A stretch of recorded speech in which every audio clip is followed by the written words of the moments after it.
하나님, 죄인 한 사람이 회개하는 것을 기뻐하시는 하나님, 죄인 한 사람이 주님의 품에 돌아올 때에 기뻐 잔치를 여시는 하나님께 감사드립니다. 우리 모두가 다 길 잃은 양이었고 잃어버린 드라크마와 같은 존재였는데 주님께서 우리들을 찾고 찾으심으로 말미암아 이 자리에 나오게 되었습니다.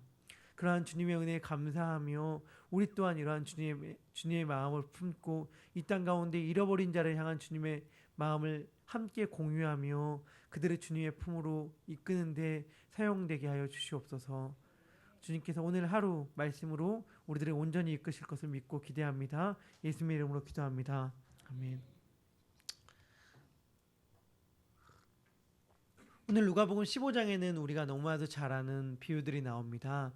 세 가지 비유가 누가복음 15장에 나오는데 첫 번째 비유는 잃은 양, 잃어버린 한 마리 양에 관한 비유고, 두 번째 비유는 잃어버린 10드라크마에 관한 비유고, 세 번째 비유는 잃어버린 아들에 관한 비유죠. 그리고 누가복음 16장에도 예수님께서 비유 두 가지를 이어서 말씀하십니다. 무슨 비유가 나오냐면 청지기의 비유가 나오고 부자와 나사로에 대한 비유가 나와요. 그러니까 예수님께서 오늘 비유, 잃어버린 양의 비유부터 시작해서 총 5편의 비유 말씀을 연속해서 우리들에게 들려주십니다. 이 연속적으로 나타나는 비유는 누가복음 전체에 흘러가는 두 그룹의 지속적인 갈등 구조 속에서 선포된 것입니다. 예수님의 말씀을 전할 때에 갈등을 일으키는 두 그룹이 있었어요. 한편의 그룹은 누구였냐면 예수님을 중심으로 한 제자들, 그리고 사실은 더 중요한 이 무리의 주인공은 누구냐면 세리와 죄인들의 무리였고요. 다른 한편으로는 그들을 반대하는 바리새인들과 서기관들, 율법학자들의 무리였습니다. 이 두 무리가 끊임없이 갈등 구조를 갖고 있었는데 이 5편의 비유는 이 갈등 구조 속에서 예수님께서 전하신 것입니다. 특별히 그들을 반대하는 바리새인들과 서기관들에게 전하는 말씀이었죠. 예수님 당시에는 유대인들은 죄인들과 함께 식사하는 것이 금지되어 있었습니다. 그리고 당시의 세리들은요, 로마 정부를 위해서 일하는 유대인으로 율법 교사들, 바리새인들, 그리고 민중들에 의해서 죄인으로 규정되어 있었어요. 특별히 이방인들을 위해서 일할 뿐 아니라 이방인들의 더러운 돈을 만지며 그들과 접촉하는 사람들이라고 생각했기 때문에 이스라엘 사람들은, 특별히 율법을 잘 지킨다고 하는 사람들은 이러한 세리들과 식사를 하지 않았습니다. 그런데 예수님은 달랐죠. 오늘 15장 1절에 보면 이렇게 얘기합니다. 모든 세리와 죄인들이 말씀을 들으러 가까이 나아왔다 라고 말이죠. 모든 세리와 죄인들이 나옵니다. 어떻게요? 가까이요. 그러니까 그러한 모습을 본 바리새인들과 서기관들이 수군거려서 예수님을 비방하잖아요. 예수님이 죄인을 영접하고 같이 음식을 먹는다고 말이죠. 그런데 한번 생각해 봤으면 좋겠어요. 왜 죄인들과 세리들이 예수님께 나아왔을까요? 누가는 특별히 이렇게까지 표현하거든요. 모든, 과장이 약간 있을 수 있겠지만 누가의 표현이에요. 모든 죄인들과 세리들이 예수님 앞에 나왔다고 얘기해요. 왜 나왔을까요? 바리새인들과 서기관들이 얘기하듯 같이 음식 먹으려고, 다시 말하면 배고파서 나왔겠습니까? 아니죠. 1절에 보면 그 이유를 명확하게 얘기하잖아요. 뭐라고 얘기하냐면 말씀을 들으러 나왔다고 이야기를 하지 않습니까? 즉 예수님께서 이야기를 들려준다고 하니 예수님께서 하시는 이야기를 들으려고 나왔어요. 그 말이 물론 너무 이 세상 어디에도 들을 수 없는 귀하고 값진 말이었기 때문에 나왔기도 하겠지만, 특별히 누가는 여기서 모든 무리들이, 많은 무리들이 나왔다, 수많은 무리들이 예수님의 말씀을 들으러 나왔다가 아니라 모든 죄인, 세리와 죄인이라고 딱 특정해서 이야기를 하거든요. 이 말은 담겨있는 의미는 무엇일까요? 이 말에 담겨있는 의미는 뭐냐면 그 누구도 사실은 죄리와 세인들에게 이야기를 건네는 사람이 없었다는 걸 나타내거든요. 즉 누군가가 자신에게 이야기를 해주자, 자신을 상대로 말을 하자 수많은 사람들이 다 나온 거예요.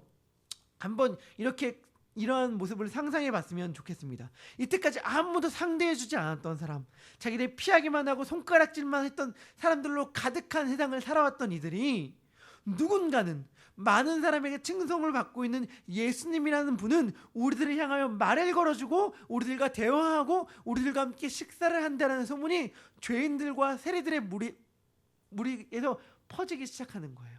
그러니까 그들이 그러한 소문들을 전달하고 날랐겠죠. 예수님이라고 들어봤어? 그분은 우리와 같은 사람들을 차별하지 않고 우리도 가까이 하신데 정말 거짓말 아니야 하면서 이런 수많은 이야기들이 퍼져가면서 우리도 한번 그분께 가보자 하고도 많은 무리들이, 모든 세리와 죄인들이라고 표현할 수 있는 무리들이 예수님께 나아오지 않았겠습니까? 이때까지 한 번도 자신을 바라보는 눈빛을 제대로 느껴본 적이 없던 사람, 아무도 자신을 향하여 말을 건다고 경험해 본 적이 없는 사람들이, 자신을 인간으로 대접한다고 느낀 적이 없는 사람들이 자신을 향하여 말한다는 그분을 향하여 나아왔을 때 이들의 마음이 어떠했을까? 이들을 향하여 특별히 누가가 표현하는 말이 있는데, 이들이 누구인가? 죄인들과 세리들로 대표되는 이들이 누구인가? 이들은요, 누가복음 전체에서 중요한 의미를 가지고 있는 말로 표현하면 잃어버린 자입니다. 누가복음 전체의 핵심 주제 중 하나가 뭐냐면 잃어버린 자의 구원이거든요. 예수님은 누가복음 19장 10절에서 삭개오 사건에서 이렇게 표현을 하셔요. 인자가 온 것은, 예수님께서 이 땅 가운데 오신 까닭은, 예수님께서 인간이 되어 이 땅 가운데 강생하신 이유는 잃어버린 자를 찾아 구원하려 함이라 라고 말씀하셨거든요. 누가복음에서 나타난 핵심 주제인데, 예수님이 오신 이유는 뭐냐면 잃어버린 자를 찾아 구원하러 오셨어요. 즉 다시 말하면 세리와 죄인들을 구원하려고 오시는 것입니다. 그런데 이러한 예수님의 모습들을 잘 알지 못하는 바리새인들과 서기관들은 예수님을 비방했고, 예수님은 그러한 바리새인들과 서기관들을 꾸짖으십니다. 그 꾸짖으면서 하신 비유가 오늘 15장에 나타나는 비유예요. 오늘 특별히 그 비유 중에 앞에 두 가지를 살펴보려고 하는데, 예수님께서는 이렇게 시작하십니다. 3절에서 예수께서 그들에게 비유로 이르시되 너희 중에 어떤 사람이 라고 이 비유를 시작하셔요. 너희 중에 어떤 사람이, 바리새인들아 너희가 지금 나를 비방하지만 너희들은 어떠하냐고 묻는 건데, 이건 특별히 예수님께서 율법을 지킨다라고 말하는 바리새인들의 이중적인 태도를 지적하실 때 종종 쓰는 표현입니다. 누가복음 14장에서 안식일에 수종병 든 사람들을 고치실 때에 바리새인들이 비방하잖아요. 회당장이 비방하잖아요. 그러니까 예수님께서 이렇게 말씀하시거든요. 14장 5절에서 너희 중에 누가 그 아들이나 소가 우물에 빠졌으면 안식일에라도 끌어내지 않겠느냐. 즉 예수님께서 너희 중에라는 말은 율법을 지킨다고 말하면서 이중적인 생활을 하는 자들을 향하여 그들을 책망하실 때 하신 표현이에요. 사실 여러분, 율법주의자가 누구일까요? 지금 바리새인들과 서기관들은 율법주의자인데 율법주의자가 누굴까? 율법을 열심히 지키면 율법주의자입니까? 아닙니다.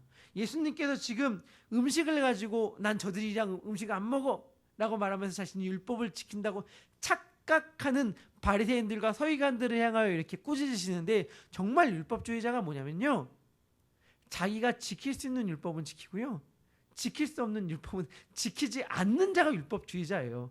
그러면서 자기가 지키는 율법에 관해서는 엄청나게 자기의 의를 내세우면서 자기가 이건 지키니까 율법을 지켜야지 얘기하고, 자기가 지키지 못하는 것은 그냥 쓱 입 닫고 사람이 다 그렇지 뭐 라고 하는 자가 사실은 성경에서 말하는 율법주의자였고, 정확히 말하면 바리새인들과 서기관들이 그러한 자였습니다. 자신이 지킬 수 있는 것, 자기에게 유리한 것만 지켜요. 그러면서 자기 하나님의 말씀을 지킨다고 이야기하고 다니고 그것으로 말미암아 자기의 권위를 삼았거든요. 예수님은 그러한 자들을 꾸짖으십니다. 그러면서 이렇게 얘기하셔요. 잃어버린 한 마리의 양을 찾으시는 목자. 우리가 다 아는 이야기입니다. 다 아는 이야기. 사실 여기에 뭐가 보탤 게 있겠어요. 그런데 제가 볼 때 잃어버린 양, 91마리의 양을 놔두고 잃어버린 한 마리의 양을 찾는 이 목자의 마음 가운데 중요한 마음이 하나 있는데, 그것은 무엇이냐면 잃어버린 양을 찾되 언제까지 찾는가 하는 것입니다. 오늘 4절에서는 이렇게 말하죠. 언제까지 찾는다고요? 찾을 때까지. 찾을 때까지. 목자는 양을 찾을 때까지 찾습니다. 이것이 바로 또한 주님의 마음이기도 합니다. 예수님께서 이렇게 말씀하셨습니다. 아버지께서 내게 주신 자를 내가 한 명도 잃어버리지 아니하였다라고 예수님께서는 말씀하셨어요. 왜냐하면 찾을 때까지 찾기 때문이에요. 이것이 주님의 마음이고 우리를 향한 주님의 마음이기도 합니다. 그리고 또한 우리가 열심히 기도하고 있는 우리 주변 가족을 향한 주님의 마음이기도 하죠. 이것에서 그래서 우린 주님의 마음을 가지면서 포기하지 않으시는 주님의 마음을 함께 품었으면 좋겠어요. 포기하지 않았으면 좋겠고 좌절하지 않았으면 좋겠습니다. 스스로에 대해서도 그렇고요. 주변 사람들에 대해서도 그래요. 주님께서 찾으실 때까지 찾기를 멈추지 않기 때문입니다. 특별히 이러한 그림 가운데에서 또 하나 우리가 생각해 봐야 될 점이 있습니다. 유대의 문학 중에 출애굽기의 미드라시 라바라는 것이 있는데, 미드라시라는 건 다른 게 아니라 쉽게 표현하면 율법의 해석서예요. 그러니까 출애굽기를 해설한 해설서를 보면 이러한 내용들이 나와요. 거기에는 그러니까 재미난 이야기, 정사가 있고 역사에는 야사가 있지 않습니까? 그럼 야사 같은 거예요. 그러니까 정식으로 기록되어 있지 않은 이야기들을 기록해 놓은 책인데, 거기에 그래도 정확한 하나님의 말씀이라고 할 수는 없겠지만 유대인들은 다 읽고 알고 있던 책들입니다. 거기에 보면 이런 내용들이 나옵니다. 모세의 장인인 이드로의 목자들이 광야에서 잃어버린 양을 막 찾으러 돌아다닙니다. 그때 모세가 그 이드로의 목자들이 잃어버린 양을 찾아와요.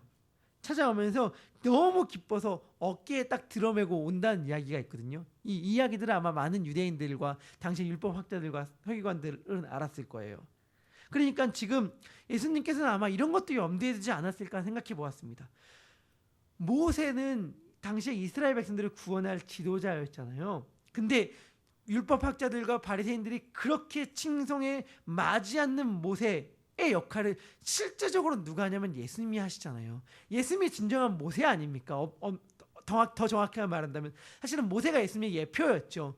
예수님께서 모세가 예언한 자였고 모세가 이룬 것을 온전하게 성취하는 분이 바로 예수님 아닙니까? 즉 그들이 알고 있던 이야기, 모세가 이드로의 잃어버린 양을 찾아서 어깨에 짊어지고 기뻐하며 돌아왔던 이야기를 예수님이 한 번 더 들려주시면서 너희가 그토록 칭송에 맞지 않는 모세가 이야기한 모세의 사건 가운데에서 모세가 얘기한 일을 온전히 성취할 자가 바로 나이며 내가 이 일로 말미암아 너무 기뻐한다. 내가 죄인들과 세리들이 돌아오는 것을 이토록 기뻐한다 라고 하는 것을 예수님께서 바리새인들과 서기관들에게 아마 이야기해 준 것이 아닌가 싶습니다. 예수님은 이 일을 잃어버린 자가 돌아오는 것을 너무 기뻐하고 즐거워하십니다. 예수님께 잃어버린 자의 구원은 말할 수 없는 기쁨입니다. 그 다음에 예수님은 드라크마 비유를 합니다. 드라크마라는 것은 우리가 또 들어봤을 데나리온이랑 동일한 가치를 지닌 화폐예요. 드라크마는 헬라, 그리스의 화폐고요. 데나리온은 로마의 화폐거든요. 그러니까 가치는 같아요. 액수는 같아요. 한 노동자의 하루 품삯입니다. 근데 한 여자가 등장하는데 이 여자가 어떤 여자가 10 드라크마가 있는데 그 중에 하나를 잃어버렸습니다. 여기서 잃어버린 여자의 돈은 아마 10쭉8구 케투바라고 하는 결혼 지참금이었을 겁니다. 이것은 결혼할 때 가져오는 유일한 돈이긴 한데 일단은 그 여자의 돈이기는 해요. 근데 중요한 것은 여기서도 중요한 의미는 그렇습니다. 이 여자가 잃어버린 돈이 결혼 지참금이든 아니든 그것은 중요한 것이 아니었습니다. 중요한 것은 뭐냐면 그녀가 가진 재산이 10 드라크마밖에 없었다는 것이고 그 중에 하나를 잃어버렸다는 거예요. 사실은 예수님의 비유가 점점 강해져 가고 있는 거예요. 맨 처음엔 100마리 중에 한 마리였죠. 그 다음엔 지금 10 드라크마 중에 10개 중에 하나입니다. 나머지 탕자로 가면 뭐죠? 둘 중에 하나. 예수님에서 지금 비유가 지금 점점 강해지고 있는데 10 드라크마 중에 하나를 잃어버렸습니다. 그래서 여인은 등불을 켜고 지금 그거 한 드라크마를 찾으려고 막 애를 쓰고 있죠. 이 예수님 당시 여인이 들었던 등불은 기름잔인데 그렇게 밝지가 않았어요. 그 어두운 때 그 기름잔으로 얼마나 찾기가 얼마나 힘들겠습니까? 동전 하나, 자그마한 동전 하나 떨어뜨렸을 때. 특별히 여러분 가난한 집 당시에 이스라엘의 가난한 집들은 돌로 돌바닥이었어요. 돌바닥이었는데 돌바닥에 많은 경우 이런 드문 경우가 아니에요. 그릇 조각이나 아니면 동전이 막 돌바닥에 떨어지고 그 사이에 막 끼기도 해요. 그것들을 어떻게 할 수 있냐면 이제 당시에 이제 고고학자들이 옛날에 이스라엘 살던 집들에 대해서 발굴하고 연구할 때에 그 돌바닥에 사이에 껴있는 동전이나 그릇을 발견하면서 그 집에 살았던 연대를 추측하고 세대수들을 추측하거든요. 즉 돌 같은 데에 동전이 빠지는 건 그렇게 드문 일은 아니었어요. 그런데 중요한 건 뭐냐면 찾기는 너무 힘든 일이었죠.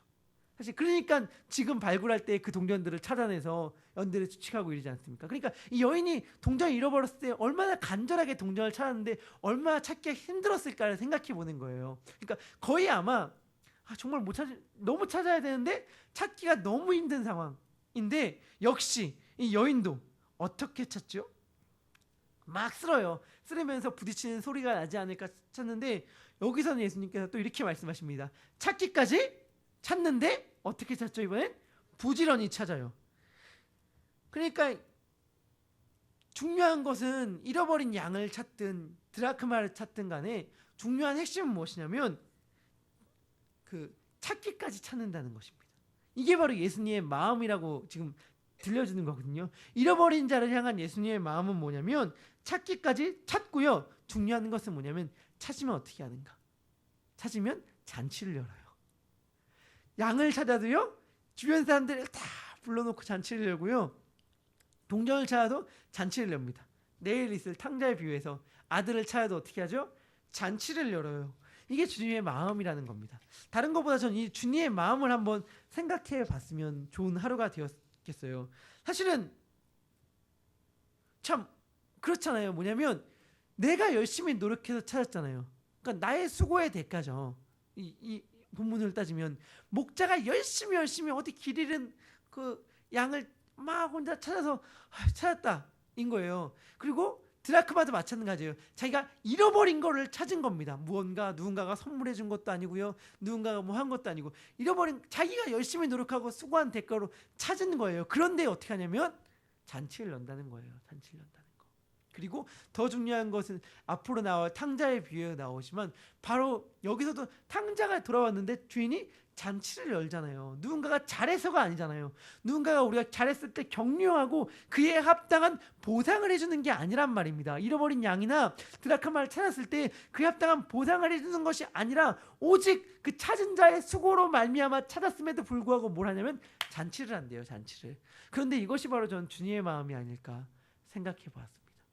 우리는 다 잃어버린 양이며 잃어버린 드라크마 아닙니까? 주인이요.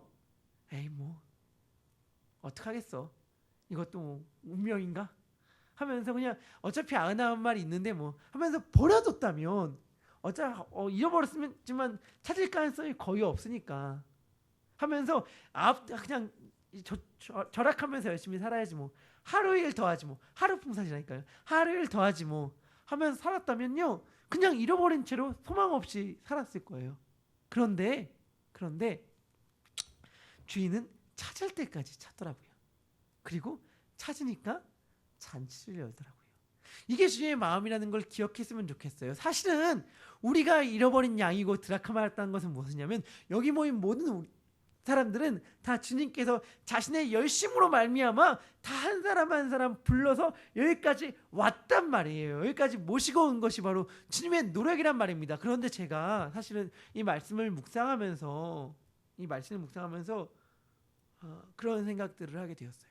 다른 것보다 오늘 이 말씀 하나를 더 하고 싶은데 일단 이러한 주님의 감사한데 사실 말씀을 묵상하면서 저는 오히려 가족들과 주변 이웃들에 대한 생각들이 좀 더 많이 나더라고요. 제가 성도분들과 얘기를 하면서 참 계속 기도하고 있는데 너무나도 간절히 기도하는데 돌아오지 않는 가족들에 대한 이야기를 너무 많이 듣고 주변 이웃들에 대한 이야기를 참 많이 듣는 것 같아요. 특별히 믿지 않는 남편 그리고 믿지 않는 자식들, 자녀들의 모습을 이야기를 들으면서 참 언제쯤 돌아오고 언제쯤 주님께서 내 기도를 들으실까라고 하는 마음들을 자주 드는데 제가 오늘 본문을 묵상하면서 여러분들에게 권면하고 힘을 내주고 싶은 마음은 뭐냐면 주님께서는 찾으실 때까지 찾는다는 것입니다. 사실 그 은혜가 우리들에게 주어져서 우리들이 여기 있어요. 우리들이 그 증인이에요. 우리들은 주님께서 지금 들쳐업고 내려오신 양이며 여인이 힘껏 찾아서 손에 쥔 동전이 우리들이에요. 우리들을 주님께서 그렇게 들쳐오셨다면 우리들이 간절히 기도하고 간절히 바라는 그분도, 남편도, 자녀도, 우리 주변에 대한 이웃들도, 아내도 다 주님께서 결국에는 들쳐업고 내려오실 겁니다. 우리들이 이 믿음을 잊지 않았으면 좋겠어요. 이 믿음을 간절히 품고요, 오늘 대했으면 좋겠습니다. 그리고 중요한 것은 그를 대할 때요, 혼냈겠습니까? 어린 양? 안 혼냈습니다. 드라크마 뭐 사물이니까 뭐라고 할 수 없겠지만 안 혼냈을 거예요. 왜냐하면 그걸 확실하게 알 수 있는데, 왜냐하면 그 다음 비유에서 아버지가 아들을 조금도 안 혼내거든요. 조금도 안 혼내요. 이걸 제가 하고 싶은 말이 뭐냐면, 우리가 잃어버린 자를 대하는 태도가 어떠한지를 알아야 한다는 것입니다. 잃어버린 자를 대할 태도를요, 주님의 마음으로 품느냐, 서기관들과 바리새인의 마음으로 품느냐가 갈라져요. 주님께서 지금 자신의 마음을 우리들이 가지고 잃어버린 자를 대하길 소망합니다. 우리가 잃어버린 자를 대하는 눈빛이 정죄의 눈빛이 아니고, 그 눈빛은 누구의 눈빛이냐면 바리새인들과 서기관들의 눈빛이거든요. 예수님의 눈빛을 가지고 주님께서 오늘 나와 함께 찾으라는 음성을 같이 마음에 품고 우리들이 그러한 영혼들을 대했으면 좋겠습니다. 그 주님의 마음을 품고 주님과 함께 우리들이 먼저 잃어버린 자였음을 고백하며 역시 주님과 동행하며 잃어버린 자를 함께 주님의 품으로 인도하는 우리 모두가 되길 소망합니다. 기도하겠습니다. 주님, 우리는 잃어버린 한 마리의 양이었습니다. 우리는 잃어버린 드라크마였습니다. 근데 주님께서 부지런히, 그리고 찾을 때까지 자신의 수고를 쉬지 않고 찾음으로 말미암아 우리가 주님의 품에 나오게 되었습니다. 감사드립니다. 주님, 이러한 주님의 마음을 품고 이러한 주님의 마음을 가지고 우리 역시 잃어버린 자를 향하여 나아가길 소망합니다. 잃어버린 자를 향해 나아갈 때 바리새인들과 서기관들의 눈빛과 마음으로 나아가지 않게 하여 주시옵소서. 그리고 설령 오랜 시간이 지났음에도 불구하고 변화되어 가지 않는 모습으로 인하여 좌절하거나 낙심하지 않도록 하여 주시옵소서. 결국엔 주님은 찾고야 말 것입니다. 찾을 때까지 찾으시는 주님이기에 결국엔 주님은 잃어버린 자를 찾아서 불러서 그들의 마음을 변화시키며 함께 잔치자리에 참여하게 할 것입니다. 주님, 이러한 마음과 믿음을 가지고 오늘 하루를 살아가는 귀한 예수 양남의 성도들이 되게 하여 주시옵소서. 하나님께서 우리들에게 베푸신 그 은혜를 우리들 주변에게도 베푸실 것을 믿음으로 믿고 확신합니다. 감사드리며 예수님의 이름으로 기도드립니다. 아멘. 하늘에 계신 우리 아버지요,